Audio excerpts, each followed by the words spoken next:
Hi students, okay, today let us discuss with the process of decision making or steps involved in decision making. Nothing but what are the steps which are involved in decision making. So here to take a decision making, okay, nothing but for taking a decision, any decision. So in that what the steps we will be having, those steps now we are going to discuss over here. Seema, a decision cannot be taken in isolation. It is influenced by past experience, present conditions, and future expectations. Once a decision is taken, then it becomes difficult to reverse it. It is a pretended to discuss the problem involved and then take a decision after considering various possibilities. Decision making involves the following steps. Okay, see here. So here decision means what? Means we can't take as soon as. So first of all we have to see that. The decision which we are going to take, it should be in that way that we should not cause any problems. It should not cause any problems. In that way it should be. See here. So if suppose we are taking any decision, we have to see that what about past, present and future. Okay, we have to see that past how it is, present how it is, and in future also how it is. In that way we have to think, and then only we have to take the decision. Why? Because if once we have taken a decision, we can't reverse it, nothing but we can't take back it. Okay, so that is the point over here. Next we are going to discuss with the steps. Defining the problem. Defining the problem. See, the first step in decision making is to find out the correct problem. It is not easy to define the problem. It should be seen what is causing the trouble and what will be its possible solutions. No problem presents itself in a manner that an immediate decision is taken. If a problem is not correctly defined, then the efforts and money spent on a wrong decision will go waste. Moreover, a wrong problem may create fresh difficulties instead of solving them. So defining the problem. Defining the problem means, first of all, if suppose if suppose any problem has been occurred over there, then what we have to do, first of all we have to think about it. We have to see that what is the problem, in which situation is a problem, how we can solve it. By seeing a problem immediately we should not take the decision. First of all we have to see that we have to rectify the problem, that actually how this problem has been occurred. Okay, everything we have to think, and then only we have to take a decision over there. Why? Because if suppose spontaneously, if suppose we have taken any decision, means what happens, sometimes the efforts which we have made or the money which we have spent on that, it may go wrong. So with that what happens, even new difficulties may also arise. So here first of all, before taking any decision, first of all what is the problem over there, we have to see that from where we have got that problem, and everything we have to examine, and then only we have to take a decision regarding that. Okay, that is the point over there. Next, coming to the analysis of problem. So here Seema, so analysis of problem means, see, after defining the problem, the manager should analyze it. He should collect the possible information about the problem and then decide whether it will be sufficient to take a decision or not. Generally managers complain that they seldom get sufficient information which would have liked to have. Sometimes it may be costly to get additional information, or further information may not be possible. So here analysis of problem. So here what happens is, first of all here we have to define the problem, nothing but from where does the problem has been occurred. That is the first step. So next that what we have to do, already we have to identify the problem. After identifying the problem, next what we have to do, we have to analyze it. Actually how this problem has been occurred, from which what is the reasons of this problem. Okay, regarding that problem, first of all the manager, he has to take all the information. After taking the information, now what he has to see that he has to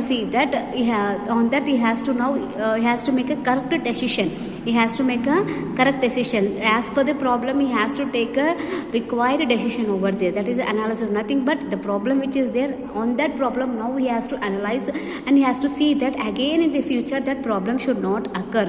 So that is a point over there. Next, coming to the development of alternatives. So development of alternatives means, see ma here, if once we have taken a decision, we can't, in certain cases we can't take. So before that, while planning itself, we have to make the different alternatives we have to take. We have to make, under that we have to take one best one. See here, every problem has a number of solutions. If there is only one solution, then there is no need for decision making. A manager must try to find out various alternatives in order to get satisfactory results of a decision. Unless manager develops several alternatives solutions, he is only too prone to fall into entire or kind of thinking. Okay, so here what happens means, here manager how he should be means, he has to make us, he should have in his mind, he should have a various alternatives. So why he should have various alternatives? Because see ma, if there is only one alternative, then no need to take any decision na? So here what happens, we will be having so many alternatives we will be having. So in that so many alternatives, so here what happens means, first of all he has to take a decision. He has to take a decision. Means how he can take? He has to see that, he has to verify it, he has to examine it, and everything he has to do. And again, then from them only he can take the best alternative he has to take, and on that he has to make a decision over there.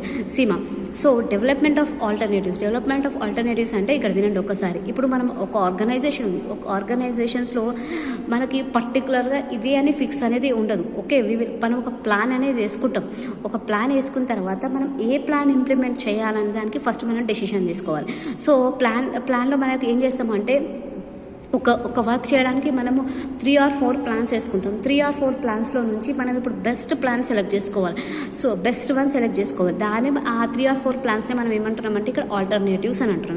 మనం ఇక్కడ alternative అంటున్నాం. So ఆ 3 or 4 ప్లాన్స్లో నుంచి best one select చేసుకొని ఆ best దాని గురించి మాత్రమే డెసిషన్ తీసుకోవాలి. ఓకే, అంటే బెస్ట్ సెలెక్ట్ చేయడమే డెసిషన్ అనమాట ఇక్కడ. ఓకేనా? ఇన్ కేసు రాంగ్ డెసిషన్ తీసుకున్నారనుకో అదేమవుతుంది, టోటల్ ఆర్గనైజేషన్ మీద ఎఫెక్ట్ పడుతుంది. So manager, okay, it will be in the hands of the manager that he should take a best alternative and he has to take a decision over it. Okay, next one, coming to the evaluation of alternatives. See, so after making the different alternatives, first of all we will be having so many plans na. So after making different plans, now from that by checking everything, by seeing everything regarding the production or marketing or everything, by selecting the product and everything, now what he has to do, all he has to see, and from that he has to select a best alternative over here. See, after developing various alternatives, the next step is to evaluate them and select the right one. The pros and cons of different proposals should be foreseen. The desirable and undesirable consequences of adopting each alternative should be tested. This exercise will enable the manager to see the risk involved in each course of action over here. So evaluation of alternatives is nothing but we will be having so many of plans. From that plans, the best one we have to select. Okay, the best one we have to, the right one we have to select, and everything we have to check that the nothing but the alternative which we are selecting, or else the plan which we are selecting, that plan should be best one.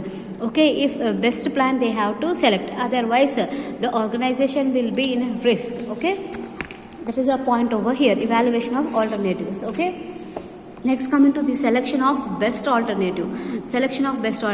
So see, in order to select the best alternative, one will have to evaluate all possible alternatives. There may be various ways of evaluate alternatives. One commonly used method is through institution choosing a solution which seems to be good at that time. Another method of selecting an alternative may be past experience of the manager in similar situations. In the past experience of such a selection of an alternative was good, then it can be tried this time also. So here, see ma, selection of best alternative. Here I will give examples here. So here what happens means, first of all, what we have seen, first here what regarding the alternatives, development of alternatives, nothing but different plans we have to make. After that, from that different plans we have to take a best one. After the after taking the best one, next we have to do the selection of best alternative. So why it is called a selection of best alternative? Because see here, each person, nothing but here decision is taken by whom? By the managers only na. So here what happens means each person, they will be having their own way of managing skills. Okay, so what happens, one person may be thinking one way, another person may think in another way. Some managers, they will take the past experience. So in this past, this method is correct to me, I have success in this method. Some manager, what they will think, okay, let us go to the new trend, they will think. So in that way what happens means, as per the skills, as per their mind. So here what happens means, they will select the alternative. They have to select their alternative which should not affect the business organization.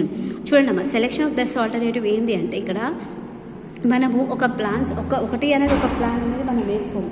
So ఒక plan అనేది మనం వేసుకోము. మనం ఏం చేస్తామంటే ఇక్కడ different plans అనేవి వేసుకుంటాం. So different plans వేసుకున్నప్పుడు ఆ డిఫరెంట్ ప్లాన్స్లో నుంచి బెస్ట్ వన్ అనేది సెలెక్ట్ చేయాలి. బెస్ట్ వన్ అనేది సెలెక్ట్ చేయాలి అంటే ఇక్కడ యాజ్ పర్ ది మేనేజర్స్ వాళ్ళు ఎలా అంటే, వాళ్ళు కొందరు ఏంటంటే ఆల్రెడీ వాళ్ళు ఏదైతే ప్లాన్ వేసుకున్నారో అది పాస్ట్లో సక్సెస్ అయింది. సో అదే ప్లాన్ ఇంప్లిమెంట్ చేయాలనుకుంటారు. కొందరు ఏం చేయాలనుకుంటారు, కొత్త న్యూ టెక్నిక్స్తో యూజ్ చేయాలి అని అనుకుంటారు.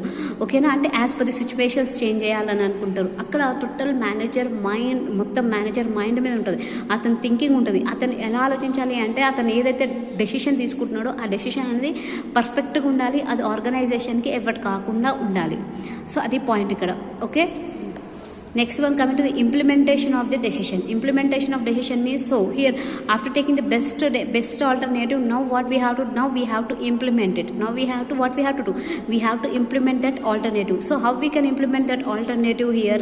See, the choice of a particular alternative will not serve any purpose if it is not put into practice. A manager will not be only concerned about selecting an alteration, but also in its implementation. Okay, he should try to ensure that systematic steps are taken to implement the decision.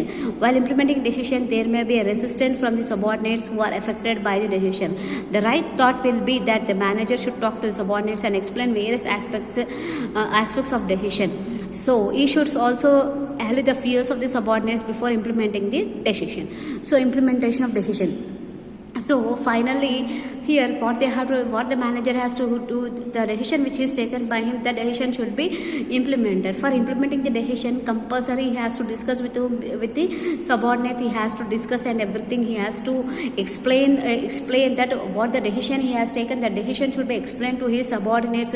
So if he is explaining to subordinates, then the subordinates, they won't be having any fear. So nothing but they will work more efficiently if manager is discussing anything with the subordinates. Okay, that is a point over here. Next, follow up. So once we have taken a decision, now that decision should be followed. Then the decision should be follow up. How we can be followed? If suppose that person has taken a decision, manager has taken a decision, the decision which he has taken, that decision now is implementing over there. So that implementation is okay. Up to that implementation only, you should not leave.